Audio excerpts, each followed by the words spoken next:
In this video, I'll be showing you step by step how to withdraw from a goat-funded trader. It is super easy to do. So the first thing you need to do is open up your favorite browser, and then from here you'll need to go up to goatfundedtrader.com. I'll also put a link to that down in the description below.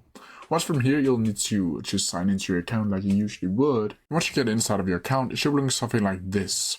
Now from here, you'll need to go over to the left-hand menu and go over to these icons over here, and you'll see these little two coins called withdrawal, and you'll just need to click on that. From here, you'll need to ensure that you have 14 days have passed and you have the minimum trading days unlocked before you can actually withdraw. And when that is completely done, this will open up and you can click on it and go to the withdrawal page. You can check how many days you need to have inside of your accounts by going into the home tab and then under your account and then find your specific account. Once from here, you'll need to request the payout, and you can do that by, again, go over to withdrawal over here. And then from here, you'll just need to select your preferred method, where you can either choose Rice, Skrill, or Crypto. Once from here that you submit all the details, you'll need to wait the processing time, and that can take approximately within 2 business days. But that's how I do it. If you have any questions about it, please leave them down in the comment section below, and I'll try my best to answer them as quickly as possible.